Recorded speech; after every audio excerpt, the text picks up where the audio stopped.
Bienvenue dans cette nouvelle interview Business Bonheur. J'ai le grand plaisir aujourd'hui d'accueillir une personne que je suis depuis très longtemps sur Internet. On a déjà échangé quelques fois et pour l'occasion de la sortie d'un de ses nouveaux livres, j'ai le grand plaisir d'accueillir Nicolas Penn. Salut Nicolas. Salut David, merci pour l'invitation et merci à toutes et à tous d'être là. Ben, avec grand plaisir. Alors, c'est toujours assez drôle. Ça fait un effet, tu vois, d'accueillir quelqu'un qu'on connaît via Internet, mais qu'on connaît pas spécialement bien dans la vraie vie, et puis qu'on a l'impression, tu vois, c'est un peu une star inaccessible. J'ai ça plusieurs fois depuis que je fais les interviews. Donc, c'est vraiment un plaisir de t'accueillir. Et en plus, on va parler d'un sujet qui me tient à cœur, hein, voilà, avec l'Académie Business Bonheur. On parle de s'épanouir au travail et dans la vie, parce que la vie est un cadeau que l'on se doit de déballer à chaque instant. En tout cas, ça, c'est ma vision des choses et c'est le leitmotiv qui m'anime chaque jour de ma vie. Et donc, on va parler de ton nouveau livre qui s'intitule, qui parle de mission de vie en tous les cas. Donc, tu pourras nous expliquer un peu plus en détail. Mais avant de rentrer dans le vif du sujet, est-ce que tu pourrais nous expliquer qui tu es, d'où tu viens? Alors, Mm. peut-être qu'il y a des gens qui ne te connaissent pas encore sur cette chaîne. Donc, voilà. Explique-nous un petit peu qui tu es.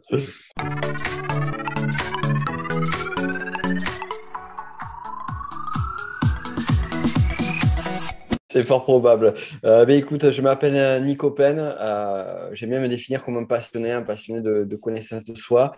Ça fait plus d'une décennie que je suis entrepreneur dans le milieu de la formation, tout particulièrement la formation en ligne, et également auteur de 2 livres. Un premier qui s'appelle Le Petit Livre de l'Énéagramme, qui est édité aux éditions First, qui est apparemment, alors j'ai eu l'info d'un ami, apparemment, au vu des chiffres en termes de vente, on peut dire que c'est un best-seller aujourd'hui. Donc, je suis assez content. J'ai découvert ça. Ça m'a fait plaisir. Et, Yes. euh, et donc là, on est sur le second livre, Trouver votre mission de vie. Et ce livre-là est un livre qui… Alors, le premier livre sur l'énéagramme est vraiment sur mon, on va dire, le sujet sur lequel on me connaît le plus sur Internet, c'est-à-dire la psychologie de la personnalité avec cet outil qu'est l'énéagramme. Et trouver votre mission de vie, c'est plus quelque chose sur un sujet qui me tient à cœur, un sujet de fond que j'avais vraiment besoin de partager. Ça allait au-delà de la partie, on va dire, plus stratégie entrepreneuriale ou autre. C'est vraiment plus vocationnel, on va dire. Et j'aime bien dire que le travail, ce que j'amène, c'est toujours à mi-chemin entre la psychologie et la spiritualité. C'est-à-dire arriver à amener ces 2 mondes-là pour justement arriver à trouver toutes les richesses et l'univers profond qui a en chacun et chacune d'entre nous. Excellent. Bah, écoute, félicitations pour l'aspect best-seller. Alors, moi, ce que j'entends derrière aussi, c'est que le fait qu'il soit best-seller, bah, ça veut dire qu'il a, en tous les cas, touché un public et qu'il Mm. aide. Parce qu'au final, quand Mm. tu écris un livre, enfin, je sais pas, je veux bien ton avis, mais mon ressenti, moi, quand j'écris un bouquin, c'est pour amener quelque chose au monde, laisser Ouais, une trace sur Terre. Donc, c'est pas juste les chiffres, c'est pas juste autant de bouquins, c'est l'impact que les bouquins vont avoir c'est ça. derrière. Excellent. Ah bah, écoute, félicitations. On va Merci. souhaiter la même chose à ce nouveau livre sur la mission de vie. Chose à savoir, c'est qu'à l'heure à laquelle on enregistre l'interview, il n'est pas encore sorti, je pense. Il va arriver, c'est Si, ça? Il est si, sorti il est sorti. Il est sorti depuis. il y a quelques jours. Ah voilà, ok. J'ai pas suivi la sortie du coup. Je me disais qu'il y avait on arrivait juste au moment On est où. juste sur le fil. C'est ça, voilà. Donc, écoute, félicitations aussi pour cette sortie. Donc, le titre, c'est Trouver sa mission de vie. Ce qui serait intéressant pour les entrepreneurs qui regardent cette interview, c'est peut-être déjà de clarifier c'est quoi une mission de vie pour toi. Ouais. Ouais, c'est quoi une mission de vie? Alors, c'est vrai qu'il peut y avoir mille et une définitions. Moi, j'ai envie de dire déjà un point clé, qu'est-ce que n'est pas une mission de vie? Si à un moment donné, vous arrivez à définir la mission, ce qui fait sens pour vous sur Terre, et que vous dites, je ne sais pas, à 30 ans, 40 ans, bon, mais ça y est, j'ai accompli ma mission de vie, c'est que ce n'est pas la mission de vie. C'est-à-dire que la mission de vie, c'est quelque chose, on va dire, un fil rouge qui est un filigrane sur toute notre vie et qui nous accompagne du début jusqu'à la fin. On peut avoir une notion de but à atteindre, mais plutôt de sens. C'est en d'autres termes, quel est le sens? Quel est le sens de notre vie? Pourquoi est-ce qu'on est ici? Pourquoi est-ce qu'on fait ce qu'on fait? Et aussi, ce qui est intéressant, ça j'en parle pas mal dans le bouquin, pourquoi on a fait au passé ce qu'on a fait. C'est-à-dire que on est souvent en recherche de ma mission, du sens de sa vie ou quoi que ce soit, et on a du mal à voir que finalement, en fait, du mal à percevoir, ou du moins on a du mal à trouver le sens, que tout ce que l'on a fait en amont, même si à un moment donné, on est allé dans des voies de garage, on a pris des impasses ou quoi que ce soit, ça sert d'une manière plus directe ou très indirecte le sens que l'on donne à notre vie. Donc justement, c'est toutes ces expériences, les expériences bonnes, mauvaises, et ce qui nous attire, ce qui ne nous attire pas. Et en fait, il y a quelque chose, la mission de vie aussi, c'est une notion qui nous dépasse. C'est-à-dire que, et d'ailleurs, ça a été une des difficultés lors de l'écriture du bouquin, lors de ce travail-là, c'est d'arriver à pouvoir expliquer que finalement, on a une mission de vie, on va pouvoir arriver, on va chercher, d'ailleurs, le livre aide à trouver une phrase qui permet de symboliser, de synthétiser cette mission de vie, mais la phrase en elle-même n'est pas la mission de vie. C'est-à-dire la mission de vie est beaucoup plus large et poser des mots, ça amène toujours un petit biais. Donc, c'est quand même quelque chose qui est toujours en progression, qui est toujours en construction du début jusqu'à la fin de notre vie. C'est ça, et qui peut être atteint par différents moyens, notamment différents métiers qu'on peut faire au long de sa vie, différentes actions ou autres par rapport à ça. Excellent. Alors, tu parlais de biais, donc on parle de biais cognitifs ici, donc pas biais genre biais de concert, Ouais.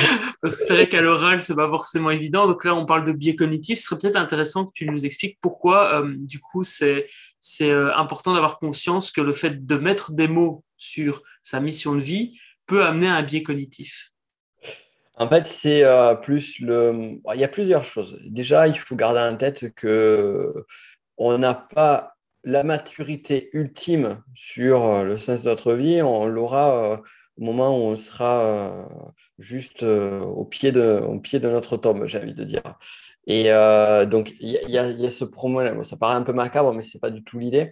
C'est que, en fait, moi, j'aime bien définir ça comme dans les magazines. Je ne sais pas si tu te rappelles, dans les magazines, souvent, tu avais des jeux à la fin, donc les programmes de télévisés ou les journaux ou autres. Et dans ces jeux, tu avais souvent le sudoku, les mots croisés, tout ça. Ouais. Et tu avais un jeu qui était avec des numéros, les points à relier, que tu devais relier pour faire une image. Yes. Et en fait, pour moi, notre vie, c'est ça. C'est cette page-là. C'est-à-dire qu'on a des points à relier, on voit au départ tous les points, ça fait une espèce de brouhaha, on ne comprend pas ce que c'est. Et au début, on va commencer à relier, on va prendre le premier point, le 1. On va le relier au 2, au 3, au 4. Et progressivement, on va avoir quelque chose qui va se former, mais on ne va rien comprendre parce que ça va partir comme ça va aller là, ça va aller là. Ça va être très, très brouillon. Et au fur et à mesure qu'on va avancer dans le dessin, ça va devenir plus clair, plus limpide. Et à la fin, quand on aura fait les derniers points, ben finalement, on aura la prise de recul. On va dire, ah oui, c'est pour ça que j'ai tiré les traits que j'étais en train de faire. C'est pour ça que j'ai fait ce chemin-là. Et le chemin ne se dévoile qu'à ce moment-là. Et c'est vraiment cette même idée de la mission de vie. C'est-à-dire qu'on va faire des activités, on va faire des choses dans notre vie, dans notre adolescence, dans notre enfance. On va avoir des choses qui vont nous faire kiffer à un moment donné, qui ne vont plus avoir de sens ou qui ne vont pas être raccrochées à ce qu'on fait dans notre vie, puis un autre, puis un autre. Et après, progressivement, on va arriver à se dire, ah ben oui, mais en fait, si j'avais fait ça dans mon enfance, si j'ai été intéressé par ça, ce n'était pas par le sujet en lui-même, c'est par quelque chose de fond qui aujourd'hui me parle et se retrouve. Là, ça me fait penser il y a une conférence de Steve Jobs où il partage le fait de connecter les points et il explique en fait qu'on ne peut connecter les points qu'après avoir vécu les expériences et qu'on ne sait pas forcément que telle action va nous amener à un moment donné à être connecté à telle autre action. Et là, par exemple, dans ma vie ici, ben, le jeu de société prend une grande part et en fait, j'ai amené le jeu dans mon business parce que j'adore depuis tout jeune le jeu de société, mais je ne savais pas en fait que cette passion allait à un moment donné ou à un autre me servir dans mon activité professionnelle et c'est qu'après, évidemment, que tu connectes les points. Donc, c'est intéressant et c'est le jeu de société au service de transmettre un message et impacter positivement la vie des autres. Donc, ça me parle beaucoup ce que tu dis. Et justement, donc, il y a la partie sens d'un côté et il y a la partie business de l'autre. Est-ce que les deux sont compatibles? Est-ce que les deux sont connectés d'après toi? En tout cas, là, on partage ta vision des choses, évidemment. Il peut y avoir plein de visions, mais là, on partage la tienne, du coup. Ouais, alors sur la mienne, en fait, ben, je vais refaire un retour en arrière sur mon histoire pour bien comprendre. Et ça va répondre à la question par elle-même. Si tu veux, en fait, à la base, moi, j'ai fait des études très sciences pures, sciences dures. J'ai un diplôme d'ingénieur en mathématiques appliquées, calcul scientifique. J'ai bossé pendant 5 ans dans le monde de la recherche. J'ai, entre mes stages de fin d'études et les 2 jobs que j'ai eus, si tu veux, j'avais une énorme reconnaissance professionnelle. C'est-à-dire que ça se passait bien, j'étais bien intégré dans mon job, je travaillais comme il fallait, le job était intéressant en tant que tel, et les gens appréciaient mon job. Donc, finalement, tu te dis, il n'y a aucune ombre au tableau. Et à la fin, sur mon dernier job, j'avais une reconnaissance financière qui était assez belle, assez conséquente, du moins au regard de mes aspirations, moi. Donc, il y avait tout qui allait. Sauf que ce qui s'est passé, que ce soit pour le stage ou chacun de mes jobs, si tu veux, il y a eu un moment clé. Alors, pour mon stage, au début, je finissais mon stage et il m'avait proposé un CDI dans la boîte. Et là, avec un salaire, c'était dans le milieu plutôt militaire, avec un salaire de l'armement, on va dire, du privé, secteur privé de l'armement. Donc, un salaire qui était salaire assez impressionnant. Et, euh, et donc, j'avais tout ce qu'il faut. Et finalement, en fait, j'ai hésité un moment et je n'ai pas pris le job. Et j'ai décidé d'aller au public pour un salaire qui était 800 euros, je crois, beaucoup moins cher. Et pour faire cette activité dans le public, ça a duré 2 ans. Donc, qui dit public, secteur de la recherche, c'était des CDD. Et après, il y avait un concours. Et le Mhm. concours est passé, ou 2 ans. J'ai fait le concours. Et au moment de postuler au concours et de passer les entretiens, j'ai de suite passé un entretien sur une autre boîte. Donc, je suis parti Ok. dans une autre boîte. Et pareil, cette boîte-là, donc j'étais sous-traitant, je bosse pour elle. Et au bout de 2 ans, il me propose, pareil, une embauche, quoi que ce soit. Et à ce moment-là, au moment où il me propose l'embauche, je décide de devenir entrepreneur. Alors, je peux dire, qu'est-ce que c'est? Est-ce que c'est un gars qui est en train de fuir l'engagement ou quoi que ce soit? Ça pourrait être ça. Mais enfin, non, c'était plus profond que ça. C'est-à-dire que à chaque fois que j'ai vécu ces expériences-là, je me suis imaginé, je me suis projeté dans ma carrière. Et je me voyais en fait sur faire ma carrière dans ces sociétés-là.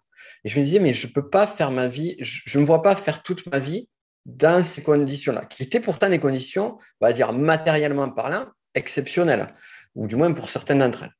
Donc ça, c'était un premier point qui m'a perturbé. Et en fait, après, j'ai réussi à mettre le doigt dessus, c'est que j'avais l'impression d'être un petit engrenage dans un gros, gros système. Et dès lors, je n'avais pas l'impression que ce que je faisais avait un véritable sens. Donc, c'est vraiment la question du sens qui a fait indirectement, jusqu'à ce que j'en prenne conscience la dernière fois, Mhm. indirectement, qui m'a poussé à aller chercher ailleurs jusqu'à que je trouve véritablement ma place.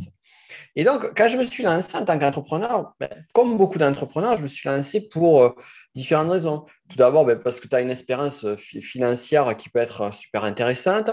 Tu as aussi un point qui est juste génial, qui motive beaucoup d'entrepreneurs, c'est la Bien sûr, ouais. liberté de pouvoir créer, et aussi le fait de pouvoir faire les choses pour moi et pas pour quelqu'un d'autre. Mais derrière tout ça, j'avais besoin de sens. J'avais besoin de quelque chose qui compte, quelque chose qui apporte, quelque chose qui soit vraiment ma contribution au monde. Et ça m'a toujours porté. Ça m'a toujours porté. Et en tant qu'entrepreneur, bon, il y a eu des hauts débats comme tout entrepreneur, surtout sur les premières années. Et donc, j'ai pu expérimenter différentes voies, on va dire, différents sujets ou autres. Et je me suis rendu compte qu'à chaque fois que j'allais sur un sujet qui n'était pas orienté vers ce qui faisait sens pour moi, vers ma mission de vie, très, très rapidement, je m'ennuyais, j'avais l'impression de m'éteindre. Et la clé du sens, c'est cette flamme. C'est cette flamme Ok. intérieure. Qu'à un moment donné, on fait quelque chose et que lorsqu'on fait cette chose-là, on le fait pour quelque chose qui nous dépasse à nous, c'est plus la même énergie. C'est plus la même énergie, c'est plus les mêmes ressources. C'est-à-dire que tu peux arriver à un moment donné à faire une activité, tu fais cette activité-là et tu l'as fait avec conscience. Tu sors cette activité, tu es plus fatigué en sortant qu'en énergie. Quand tu es vraiment sur ton point de force, d'excellence et sur un point qui a du sens, il arrive souvent, pas toujours, mais il arrive souvent que quand tu sors de l'activité, tu as plus d'énergie que quand tu rentres. Yes. Ça te nourrit en fait. Ouais. Ouais. Ouais. Et donc ça, au début, c'était de manière inconsciente que ça se faisait, si j'ai bien entendu. Et ensuite, tu as pris conscience de ce point spécial, du fait que c'est important pour toi d'avoir du sens dans ce que tu fais, tes actions aient un certain sens, et tes activités professionnelles aussi. Et aujourd'hui, du coup, tu arrives à générer ce sens, ou en tout cas à faire des actions en lien avec ce sens. Comment ça se passe? Je pense que ça peut être intéressant pour les gens qui nous écoutent. Ouais, la question se pose beaucoup moins aujourd'hui parce que j'ai fait ce ménage-là en tant qu'entrepreneur. À un moment donné, ben, forcément, comme tout entrepreneur, surtout que je ne manque pas d'idées, il y avait plein de choses ça et là. Donc, progressivement, je faisais du ménage et puis pour arriver à me recentrer sur mes points de force. Et les derniers points de ménage, de gros ménage, on va dire, sur les sujets, je les ai faits il y a à peu près 1 an et demi en arrière. Donc là, aujourd'hui, si tu veux, je ne me pose pas trop la question. Maintenant, je ne me pose pas la question d'un point de vue macro, c'est-à-dire sur l'activité, sur les sujets, sur les thématiques, sur la façon de faire l'activité aussi, c'est intéressant. Tu vois, par exemple, je donnais beaucoup de formations en présentiel. Et les formations présentielles, tout le monde disait, ouais, Nico, tu es bon sur ça, tu devrais te focaliser là-dessus, tout ça. Je vais dire là où je ne suis pas bon, par exemple, c'est les conférences. Les conférences, je ne suis pas super bon. C'est-à-dire que je ne suis pas un conférencier naturel. J'ai dû bosser à la dure pour avoir un niveau. Alors que la formation, ça venait naturellement. Sauf que la formation en présentiel, le coaching, pareil, j'avais un peu ça c'était assez naturel. Sauf que c'était des activités sur lesquelles j'étais compétent, j'avais des facilités naturelles, mais ça, c'était pas suffisant en termes de sens. Je m'explique. Tu as vraiment, enfin, t'as plusieurs points, mais on va dire si on devrait synthétiser on va dire une simplification, on pourrait imaginer 3 points. Le premier, c'est est-ce que c'est facile pour toi? Est-ce que tu prends du plaisir et est-ce que ça a du sens? Tu vois? Et finalement, il y avait des activités où, par exemple, conférencier, ce n'était pas facile pour moi. Donc, il a fallu que je bosse jusqu'à ce que ça devienne facile.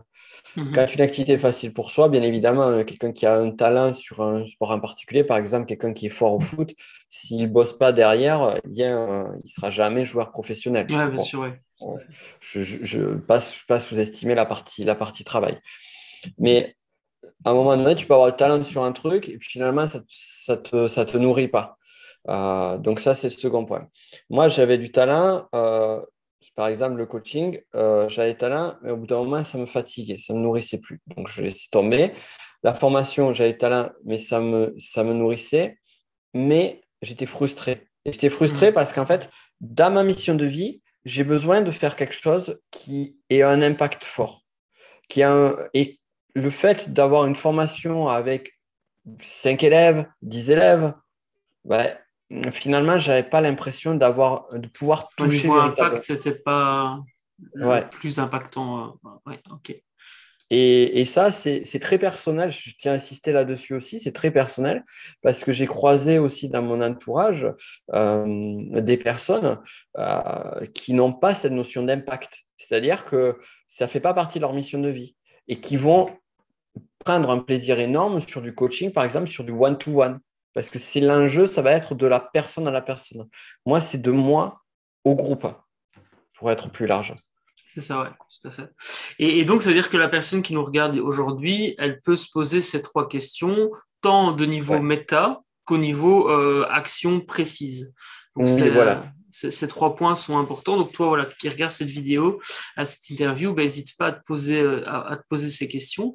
Donc, l'intérêt, si je résume, de trouver sa mission de vie et de mettre des mots sur sa mission de vie, c'est de pouvoir à un moment donné être épanoui et avoir de l'énergie quand on fait une action, plutôt que de s'épuiser à faire quelque chose. Du coup, quel lien on pourrait faire entre la mission de vie personnelle et la mission de vie business? Est-ce qu'il y a un lien entre les deux? Est-ce que les deux peuvent être la même ou elles sont fondamentalement différentes? J'ai un petit peu mon Alors, idée de réponse, mais... ouais.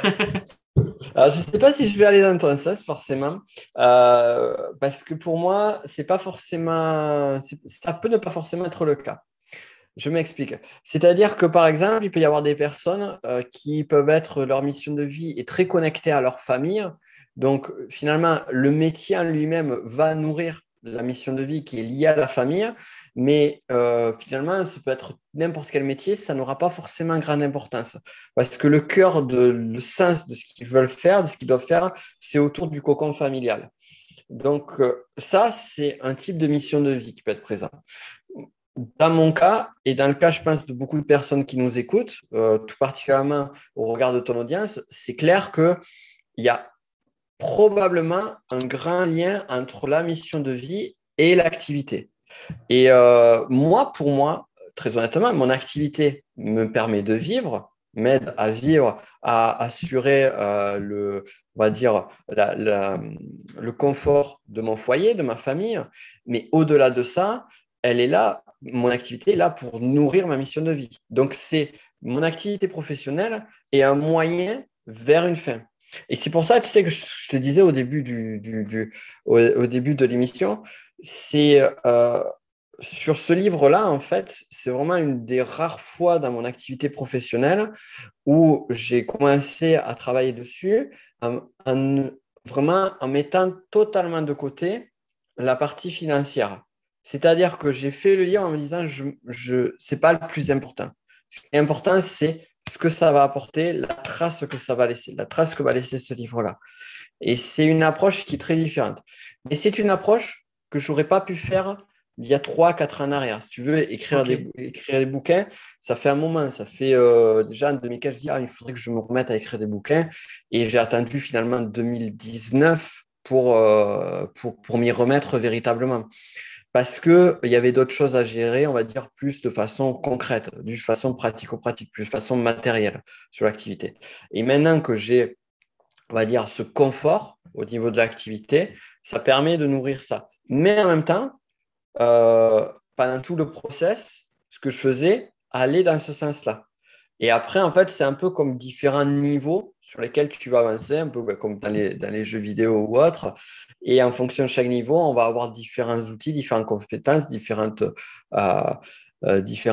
objets ou pouvoirs qui vont faire que ça va être, Facile ça- ou autre. ouais, Ok. ou du moins se considérer de façon différente. Mais pour moi, plus une personne mettra du sens dans ce qu'elle fait, plus une personne mettra du sens dans son activité, plus ça sera facile parce que ça ira au-delà de sa propre personne. Et ça, c'est super important en fait. À un moment donné, il y a soi, il y a, bah, il y a soi en tant qu'individu, moi, ce que je veux, mes plaisirs, mes désirs, mes besoins, on va dire, besoins très matériels, besoins, on va dire, plus psychologiques, émotionnels, spirituels ou autres. Après, il va y avoir ça va être aux besoins de mon entourage, mon foyer, mon conjoint, ma conjointe, ma famille, bref, peu importe. Et après, au-delà, quoi. Et, euh, Yes. et c'est vraiment à prendre en Mm. considération parce que si tu pars juste sur de la mission de vie pure, disant, bon, mais je vais faire ça parce que c'est le sens, c'est la mission, ça peut marcher. Mais Mm. s'il n'y a pas une conscience des contraintes du matériel pur, ça peut être une pure utopie. Donc, c'est là aussi à Yes. arriver à trouver le juste milieu. Et justement, je voulais rebondir là-dessus par rapport à une potentielle mission de vie qui serait, enfin, qui ferait qu'à un moment donné, on oublie parfois l'important. Je parle de la famille. Enfin, en fait, c'est pas qu'on oublie l'important, c'est que est-ce qu'il existe des personnes qui ont des missions de vie, mais comment que je pourrais expliquer ça? Tu vois, imagine, j'ai une mission de vie qui est d'aider un maximum de monde sur Terre, etc. Mais je suis tellement focalisé sur cet objectif-là que j'en oublie ma famille. Tu vois, il y a des entrepreneurs qui vivent ça, par exemple, des Ouais. entrepreneurs qui sont tellement focalisés sur la mission qu'ils ont avec leur entreprise qu'ils en oublient leur famille ou voire même qu'ils s'oublient eux-mêmes. Soit qu'ils oublient de Mm. prendre soin d'eux, etc., etc. Peut-être qu'on pourrait faire aussi le lien avec la spiritualité, parce que peut-être que les deux sont liés. Enfin, je voudrais ton avis là-dessus. Tu vois, tu prends des gens, alors c'est peut-être une caricature, mais voilà, t'as des personnes comme Mère Teresa qui avaient une belle mission, mais est-ce qu'au final, dans leur vie, elles étaient heureuses? Voilà, il y a plein d'exemples comme ça, hein. Je prends Mère Teresa, mais il peut y en avoir plein. Donc, je te laisse réagir par rapport à ça, et peut-être que mon exemple n'est pas le plus judicieux d'ailleurs. Donc... Au contraire, il est intéressant cet exemple-là parce que si tu veux, voilà, je prends ma grille de lecture de psychologie de l'énéagramme, mais je me pose la question sur Mère Teresa. C'est-à-dire, qu'est-ce qui a nourri sa mission? Est-ce que c'est vraiment une cause qui la dépasse ou est-ce que c'est nourrir un besoin psychologique inconscient? Tu vois? Il y a aussi ces choses-là. C'est-à-dire Ah, qu'à tout à fait. un moment donné, il y a ce qui apparaît publiquement et ce qui est caché au fond de la personne. Donc, ça n'enlève pas la beauté et la noblesse de sa cause, Non, bien bien sûr. évidemment. Mais c'est, par exemple, il y a des personnes qui vont être érigées comme des héros.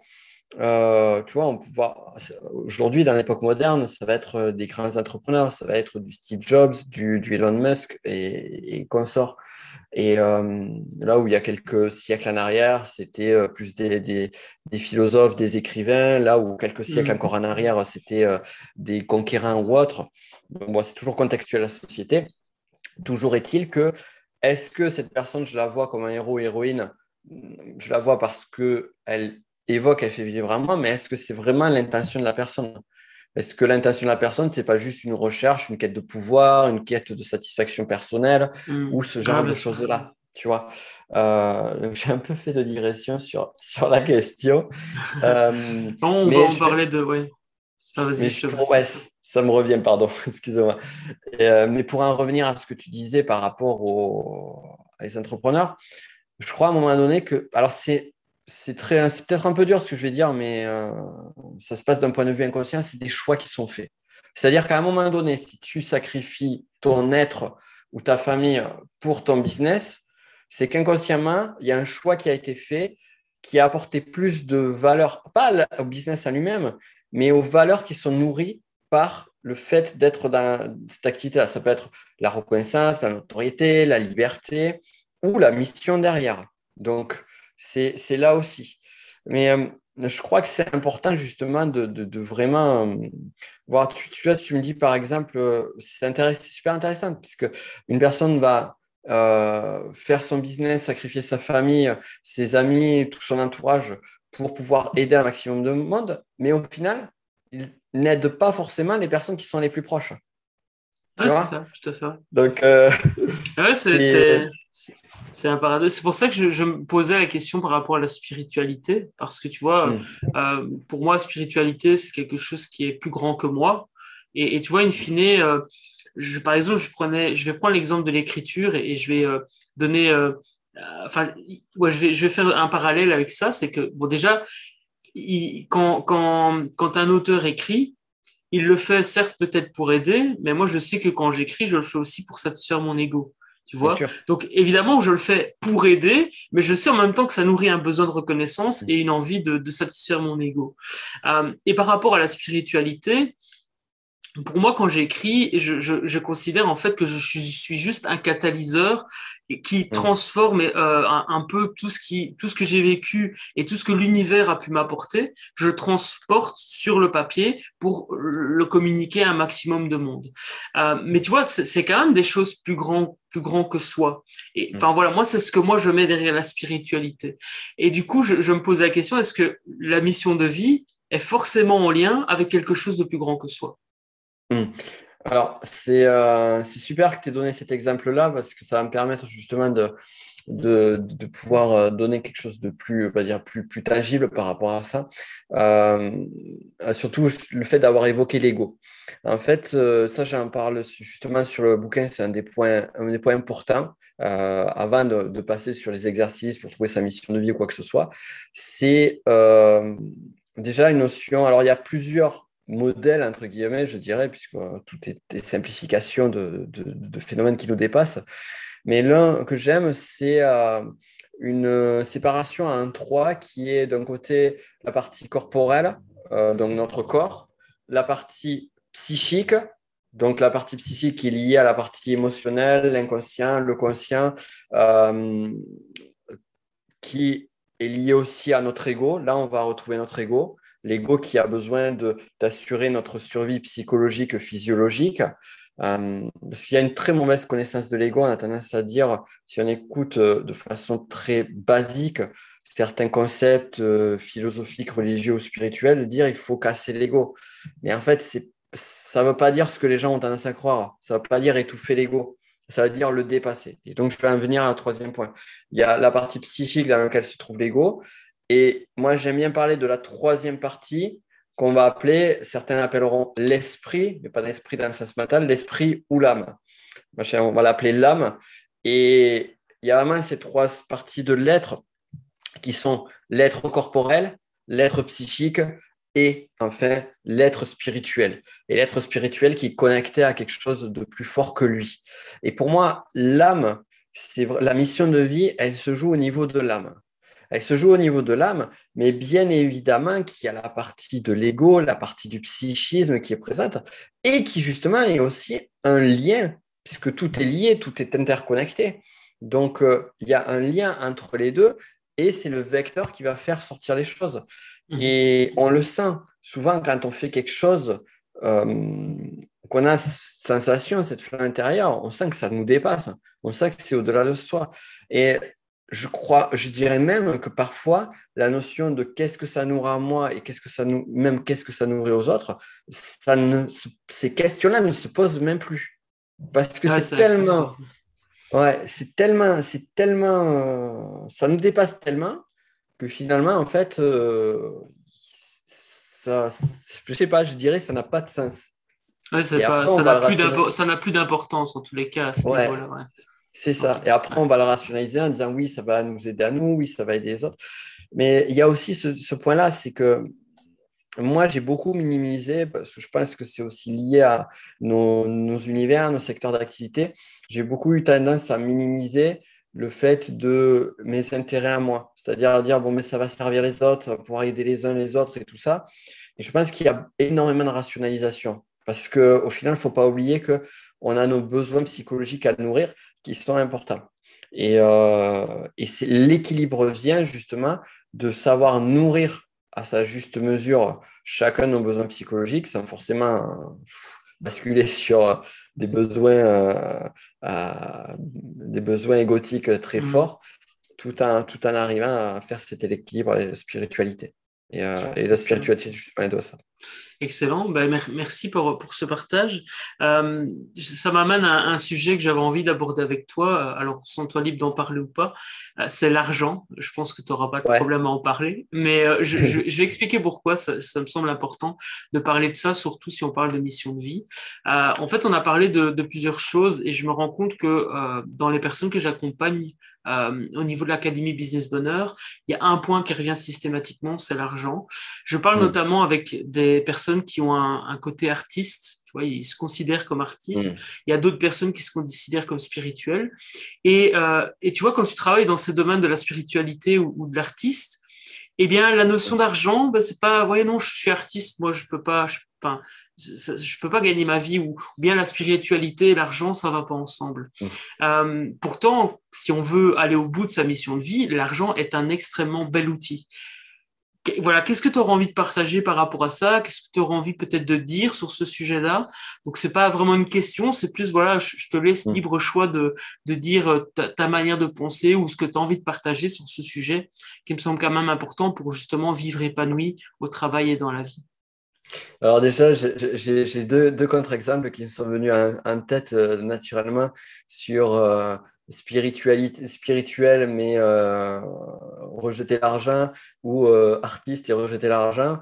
Eh bien, je pense qu'aller parler à Deepak Chopra ou à Andy Warhol, je pense que la notion de l'argent, enfin, les deux ne sont pas incompatibles. Ou même, j'avais appris super intéressant, par exemple, Michel-Ange, l'artiste Michel-Ange, avait une fortune colossale à l'époque de la Renaissance. Et d'ailleurs, il filait tout à sa famille. Et pour lui, se consacrer à fond. Lui, justement, c'est intéressant, Michel-Ange. C'est un super exemple. Artiste torturé qu'il était. Et complètement dédié à son œuvre et dédié au sens qu'il donnait à ce qu'il faisait. Mhm. Et en même temps, il y avait cette notion, tu vois, donc l'argent était présent, il n'y avait pas une version. En fait, c'était même plus fort que ça, je crois, parce qu'on ne l'a pas connu, mais au vu de mes recherches sur le personnage, c'était même plus fort que ça parce que ce n'était pas un sujet, tu vois. Et aujourd'hui, l'argent est un. Enfin, pas qu'aujourd'hui, mais il y a beaucoup de choses sur l'argent. Il y a beaucoup de choses à dire. C'est que bien souvent, déjà, quand il y a un malaise, quand il y a une espèce de rejet de la matérialité ou quoi que ce soit, c'est qu'il y a quelque chose il y a une relation qui n'est pas saine, qui n'est pas saine à l'argent. Et c'est normal. C'est normal parce que finalement, l'argent n'est qu'une. Voilà, tu vois, je vais te donner un contre-exemple. Aujourd'hui, qu'est-ce que tu vois dans tes spams? Si tu regardes tes spams, tu as quoi? Ouais, généralement, j'ai gagné, j'ai hérité d'un truc d'un oncle, d'un oncle Voilà. éloigné, ou bien, ouais, c'est argent facile ou cadeau gratuit, ouais, ce genre de choses, quoi, ouais. Exact. Et je pense qu'en spam aussi, ils doivent te proposer des jeunes Russes célibataires Ouais, qui ça, veulent. dans Messenger sur Facebook, j'ai que ça, effectivement. Et Ouais, bizarrement, elles habitent près de chez moi, et il y en a deux qui ont la même photo, mais bon, voilà. Mais pas le même prénom. mais c'est intéressant parce que pourquoi je parle des spams? Parce que là, ici, on est sur la partie la plus massive et la plus viscérale de l'être qui est touchée, c'est-à-dire la partie la plus instinctive. Et la partie la plus instinctive, c'est pourquoi? C'est pas l'argent et le sexe ou l'argent et l'amour, c'est le besoin instinctif sexuel et qui est le besoin de reproduction Reproduction, ouais. et le besoin de survie. Donc, en fait, l'argent lui-même, pourquoi il y a une relation qui est si viscérale parfois? C'est parce qu'il est lié directement à notre besoin de survie. Et à ça, on pourrait rajouter aussi des phénomènes qui sont une relation de dire, ben voilà, si une personne a de l'argent, elle a du pouvoir. Donc, il y a aussi la notion de pouvoir qui est cachée derrière. Donc, tout ça qui fait qu'il y a une espèce de, de, de- d'énergie, on va dire une énergie qui est pas très saine vis-à-vis de l'argent et qui est très fortement renforcée aussi dans une culture, on va dire une culture française, où ben, il y a eu des pénuries d'argent, il y a eu une période, on a vécu quand même deux grandes guerres mondiales, notamment des périodes qui sont assez difficiles. Donc, dans la partie de l'inconscient collectif, dans toute notre histoire, il y a eu aussi toute la partie, on va dire, judéo-chrétienne avec on va dire, où on disait, ben, forcément, heureux, je ne sais plus comment, on le retrouve dans un passage de la Bible, c'est genre, il est plus difficile, il est plus facile pour un pauvre de rentrer dans le royaume de Dieu.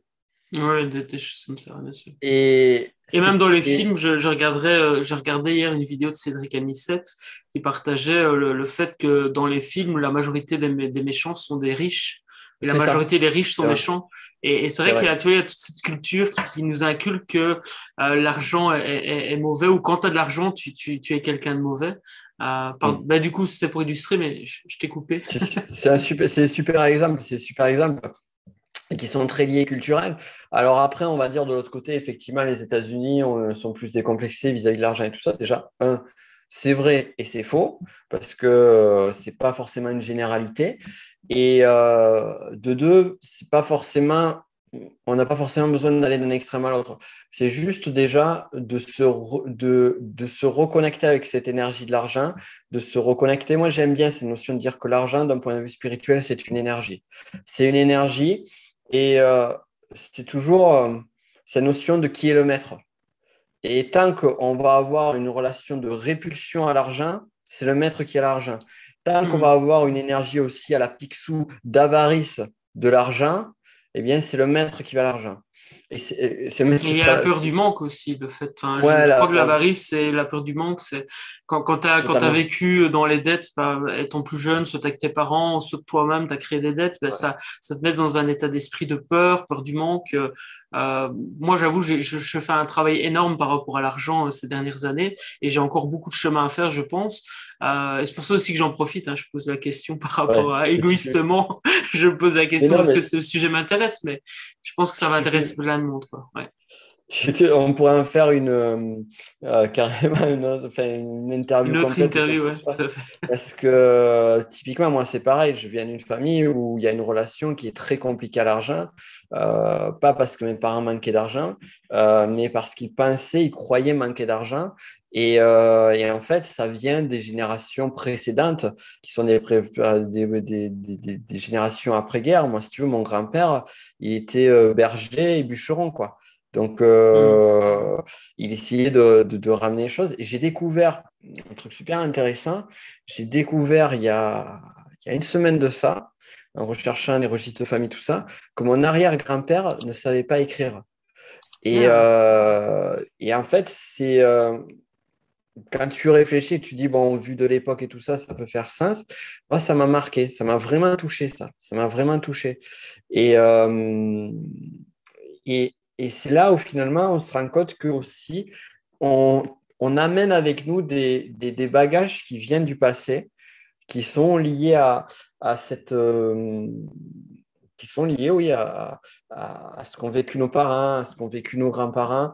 Et donc, on peut le voir aussi d'une autre façon, c'est-à-dire que c'est à nous aussi de travailler notre relation à l'argent pour justement ne pas amener ça aux générations futures. Et ça serait pas mal aussi, quoi. Et ah, vraiment, ouais, tout à se fait. renouer avec ça, se renouer avec cette énergie. Et donc, l'argent est un mauvais maître, mais peut être un bon serviteur. Et du C'est coup, ça, serviteur qui aide la mission de vie.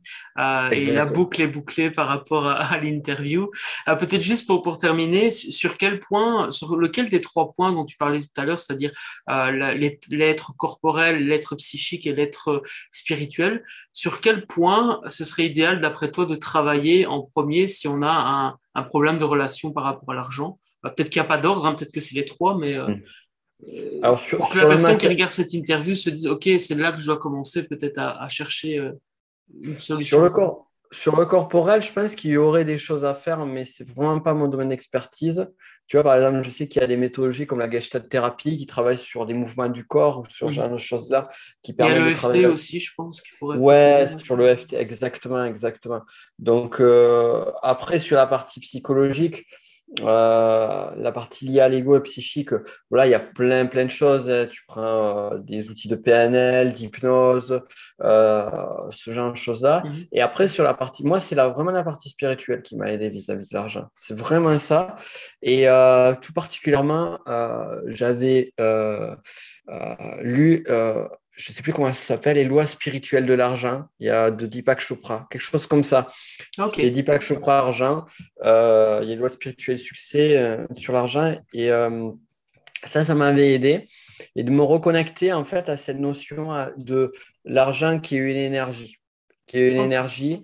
Et, et de calmer justement aussi, parce que derrière des angoisses de fond, tu vois, tu parlais du manque de ressources, de l'avarice. L'avarice, c'est quoi?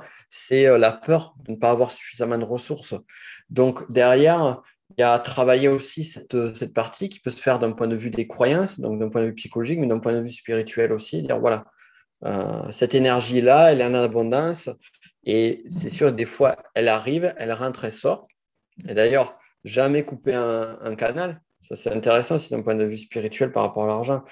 Il y a certaines personnes qui donnent beaucoup, mais qui n'osent pas recevoir. Donc, ils bloquent le canal d'entrée.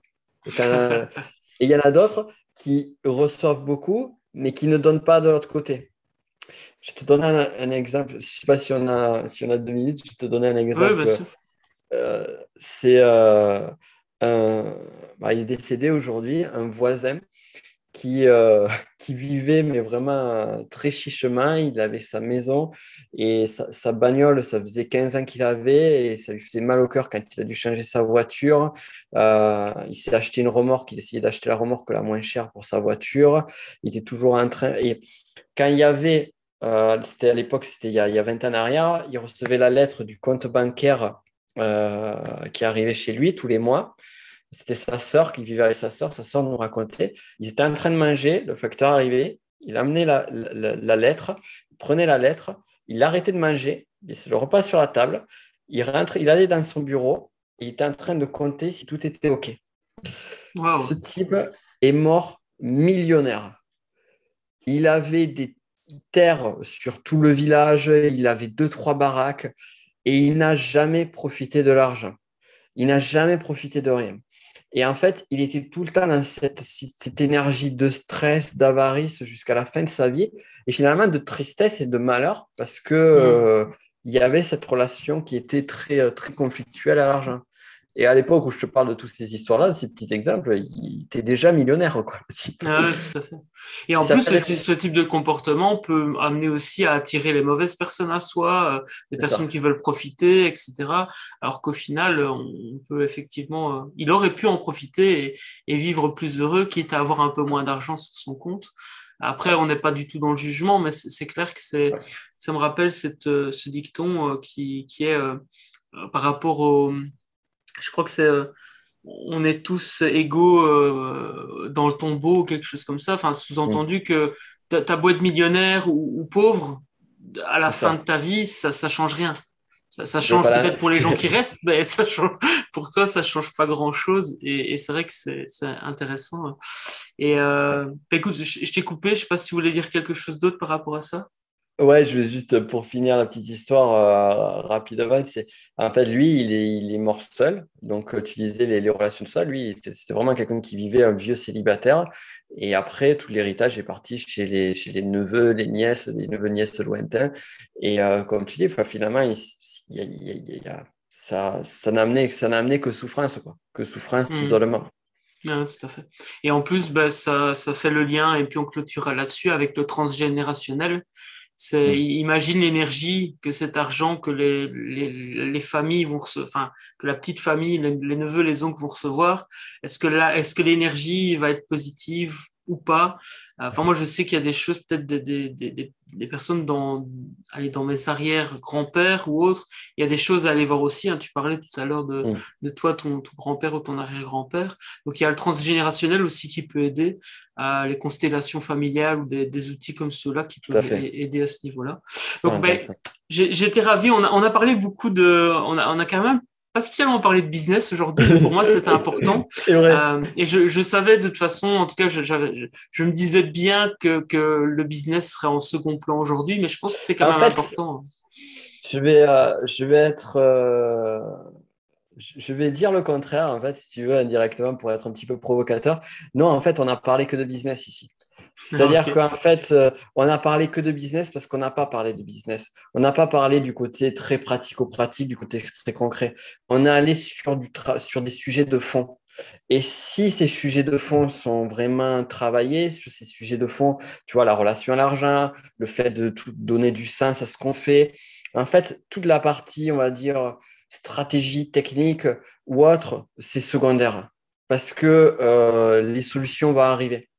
Et, C'est et ça, c'est super important. C'est super important. Eh ben, écoute, je résonne beaucoup avec ce que tu dis. Ça rejoint aussi l'objectif de ton livre, hein, où tu as eu une difficulté, tu partageais de justement de ne pas parler d'argent, hein, parce que c'est la conséquence. Donc, on se rejoint là-dessus et merci beaucoup pour ce partage. Est-ce que tu peux nous dire où est-ce qu'on peut te retrouver, peut-être le site internet, Ouais. l'éditeur du bouquin, voilà, dis-nous tout. Ouais. Bah, à commencer par le bouquin, déjà, vous pouvez le retrouver dans n'importe quelle librairie. Sinon, vous demandez s'il n'est pas présent, ils commanderont puisque c'est aux éditions First, donc c'est à peu près partout. Sinon, après, sur les grandes enseignes, le Cultura, Fnac, Amazon, sans souci. Et donc, Et le titre, c'est, comme ça, on est trouvez sûr. trouvez votre mission de vie par Nicolas Penn. Je mettrai le Et lien dans la description de toute façon, voilà, comme ça. la baseline, connectez-vous à votre âme et découvrez le sens de votre vie. Le connexion à votre âme, on comprend le sens par rapport à ce que j'ai dit en amont. Et après, pour me retrouver, ben, j'ai une chaîne YouTube qui s'appelle Le Décrypteur par Nicolas Penn, qui est une analyse de films, de séries, de personnages. On est plus sur la partie psychologie ici. Et puis, vous avez mon second bouquin sur l'énagramme que vous pouvez retrouver également. Voilà, pour vraiment les grandes actus. Excellent. Ben, écoute, je mettrai tous les liens en commentaire et dans la Merci à description toi. de la vidéo. Merci. Le temps est l'une des ressources que l'on a le plus précieux avec la santé, donc vraiment gratitude pour ça. C'est toujours un honneur pour moi de recevoir et j'aspire en tous les cas à ce que ce qu'on partage aujourd'hui, eh bien, serve un maximum de monde, même si j'ai pas forcément le contrôle, je laisse l'univers faire. Merci Nicolas. Mais merci à toi, merci pour l'interview et Avec, merci à toutes et à tous. avec plaisir. Et Ok, toi qui bye. regardes ces vidéos, rappelle-toi que sans action, pas de résultat. Donc choisis une action, une chose qui t'a marqué dans cette interview et mets-la en application dans ta vie le plus vite possible. Prends soin de toi pour mieux prendre soin des autres. Ciao. Hello, c'est David. Si cette vidéo t'a plu, sache que tu peux retrouver tous les épisodes en cliquant sur la playlist qui vient d'apparaître à l'écran. Sache également que tu peux télécharger mon nouveau livre Destination Business Bonheur. Si tu souhaites plus de liberté, plus de joie et plus de revenus dans ton business, c'est fait pour toi. Télécharge-le en cliquant sur la barre d'infos. Prends soin de toi pour mieux prendre soin des autres.